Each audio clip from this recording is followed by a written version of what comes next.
Hi everyone, I haven't done a video in a while, but I wanted to talk about Kevin Levrone while it's still sort of relevant. I know if you're a big bodybuilding fan, you probably have heard Kevin Levrone is actually coming back and he's doing the 2016 Mr Olympia, which is a big deal. People who don't know who Kevin Levrone was, he competed mostly in the 90s, early 2000s as a pro. And he was one of the best in the world. I think he was 4-time runner-up Mr Olympia. A lot of people think he should have won at least once.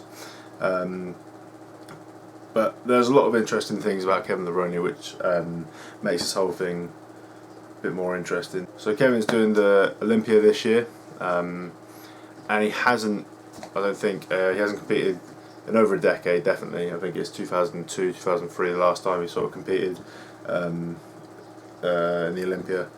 So he's had a lot of time off, and a lot of time of that hasn't been training at all. But recently he's been training again a little bit, and he's just announced that he's doing the Olympia. And a lot of people online have seen these pictures of him standing next to Phil Heath and standing next to Sean Roden, saying, "Oh look, he's really small. How is he going to compete against these guys?" And what they probably don't know is Kevin's really probably the most genetically gifted bodybuilder of all time, because Kevin never really trained most of the year for the Olympia. I think after his first Olympia, I think he placed second in that one next to Dorian Yates in 1992, and then after that he tore his pec. He tore his pec right off, and it was a big surgery, I think, to have it reattached, and he had to take a lot of time off. And it came to the next year, I think 1993, where he had to decide whether he's going to compete again. And I think 8 weeks before the show he couldn't even do a full press up, and then eight weeks later he placed 5th at the biggest bodybuilding show of all time. So that's how fast Kevin Levrone responds to stimulus, to training, to food and drugs. He's an anomaly. No one else can do that. And then after that, he realised he didn't need to train all year to compete in in bodybuilding. So he would just take half the year off, or 8 months out of the year, and go and play his music. He was in a band, full blown, and then 3 or 4 months before the contest he'd start looking like he didn't even lift weights, and then end up placing second and being the second best bodybuilder in the world. So that's how incredibly genetically gifted Kevin is. So right now, he might not look like much. He definitely does. He's big. He's a lot bigger than where he would have started when he did these contests years ago, where he didn't even train or anything for 8 months out of the year, didn't eat like a bodybuilder, didn't train like a bodybuilder, had all the time off the drugs and whatnot. And now he's I think he's probably sort of I think 230, 240, so that's something around there. And he's got 5 months until, how long has he got? 4 or 5 months until the Olympia. He's got a long time to grow into it, considering he's genetically blessed like that.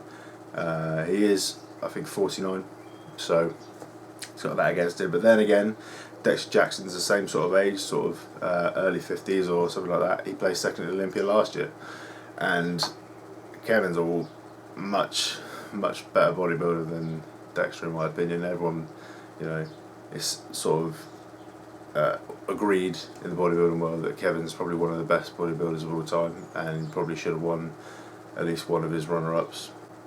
So there's that. And then another interesting couple of things about Kevin Levrone entering the Olympia.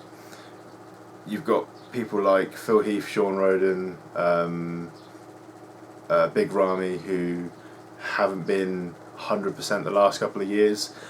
With someone like Kevin coming in and doing the show, they better make sure they're doing everything right, because he definitely has the potential to win, and I think they know that these people were obviously fans of Kevin while he was competing. So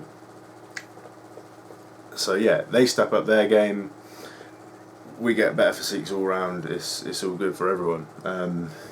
You know, if that happens and everyone's on point, then you know it could be anyone. It could be if Kai does the Olympia, it could be him, Phil. You know, Sean, Big Ramy, even you know Dexter might come in and take it again, and obviously Kevin. So. Also, there's a lot of speculation as to whether Kai Green's going to do the Olympia this year. He didn't do it last year. He's just won 3 or 4 Arnold titles this year. But no one really knows whether he's going to do it or not, whether he's going to sign the contract this year and do it. And maybe Kevin Levrone entering it might, you know, give him a push to do it because, you know, who knows. And also gives the IFBB a story, you know, that if they don't have Kai doing the Olympia, they have another story. It's, you know, it's great service for the fans having Kevin coming back. I'm sure they're going to sell a lot more tickets the Olympia this year just for that reason alone. You know, I wish I could go and see him compete. It's one of my favourites. So do I think Kevin can win it? Absolutely, yeah. I think he could even possibly be bigger now and you know have a better physique than he did when he was competing in the 90s, early 2000s, just because he's training longer. He might feel like it's one of his last, you know, sort of shots at it, so he puts everything into it. You know, things have changed in terms of, you know, supplements, drugs, and whatnot. So, yeah, you never know. You never know what's going to happen. So while the Olympia has been pretty boring the last few years, I'm not gonna lie, I'm pretty excited to see what happens this year. I'm definitely excited to see how Kevin looks because he's one of my favourites. So that's how it is. I said I was going to do on Facebook a Q&A video. I'll be doing that at some point this week. Just need to find some time to do it. But I wanted to talk about this first because it's nice and relevant. But anyway, catch you guys soon.